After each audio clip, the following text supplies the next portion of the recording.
Doubling ಪ್ರಕರಣದಲ್ಲಿ ಭಾಗಿಯಾದ 4 ಪೊಲೀಸರನ್ನ ಅಮಾನತು ಮಾಡಲಾಗಿರುವಂತಹ ಒಂದು ಪ್ರಕರಣ ಕೋಲಾರದ ಮುಳಬಾಗಿಲು ಸಿಪಿಐ ಎನ್ಎನ್ ರಾಮರೆಡ್ಡಿ, ಮುಳಬಾಗಿಲು ನಗರ ಠಾಣೆ PSI R Dayananda, ASI Venkatachalapathi, ಪೇದೆ ಗುರುಪ್ರಸಾದ್ ಅಮಾನತುಗೊಂಡ ಪೊಲೀಸರು ನಕಲಿ ಚಿನ್ನದ ಬಿಸ್ಕೆಟ್ ಬಳಸಿಕೊಂಡು ಡಬ್ಲಿಂಗ್ ಪ್ರಕರಣದಲ್ಲಿ ಪೊಲೀಸರ ಪಾತ್ರ ಮೇಲ್ನೋಟಕ್ಕೆ ಸಾಬೀತಾಗಿದೆ.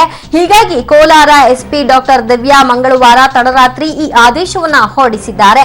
ನವೆಂಬರ್ 26ರಂದು ಡಬ್ಲಿಂಗ್ ಪ್ರಕರಣ ನಡೆದಿತ್ತು. ಪ್ರಕರಣದಲ್ಲಿ 3ರನ್ನ ಅರೆಸ್ಟ್ ಮಾಡಿ ಪೊಲೀಸ್ ಪೇದೆಯನ್ನ ರಕ್ಷಣೆ ಮಾಡಿ ಪ್ರಕರಣವನ್ನ ಮುಚ್ಚಿ ಹಾಕಲು ಪ್ರಯತ್ನಗಳು ನಡೆದಿದ್ವು.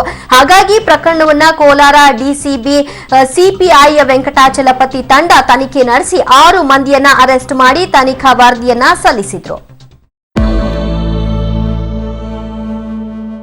ಹೊಸ ಅಕೌಂಟ್ಗೆ ಇವತ್ತು 5,000 ರೂಪಾಯಿಯನ್ನ ಜಮೆ ಮಾಡಬಹುದು. ನೀವು ನಿಮ್ಮ ಹಣವನ್ನ ಮನೆಯಲ್ಲಿ ಖರ್ಚಿಗೆ, ಮಗಳ ಮದುವೆಗೆ, ಸಾಲ ತೀರಿಸೋಣ ಅಂತ ಕಷ್ಟಕ್ಕೆ ಬರ್ತಾ ಇಟ್ಕೊಂಡಿದ್ದಂಥ ಹಣನೆಲ್ಲ ಇವತ್ತು ಜನ ತಗೊಂಡು ಹೋದರೆ ಪಡಬಾರದ ಪರಿಪಾಟಲನ್ನು ಪಟ್ಟಿದ್ದಾರೆ.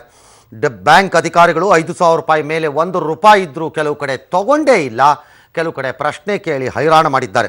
ಯಾವ ಮಟ್ಟಿಗೆ ಅಂದರೆ ಇಷ್ಟು ದಿನ ಯಾಕೆ ಹಣ ಕಟ್ಟಲಿಲ್ಲ, ಲಿಖಿತ ರೂಪದಲ್ಲಿ ಬರೆದು ಕೊಡಿ ಅಂತ ಕೇಳ್ತಿದ್ದಾರೆ. ಮೋದಿಗೆ ಗೊತ್ತಿದೆ ಜಯ ಸಾವಿನ ರಹಸ್ಯ, ಮೋದಿಗೆ ತಿಳಿದಿದೆ ಚಿನ್ನಮ್ಮನ ಸಂಚಿನ ಸತ್ಯ. ಸಿಬಿಐ ತನಿಖೆ ಆದ್ರೆ ಮಿಸ್ ಇಲ್ಲದೆ ಜೈಲಿಗೆ ಹೋಗ್ತಾರಾ ಶಶಿಕಲಾ? ಚಿಕ್ಕಮ್ಮ ಕಮ್ಮಿ ಹಿಂದೆ ಹೋದ್ರೆ ಕುಗ್ಗುತ್ತಾ ನಮೂಬಲ.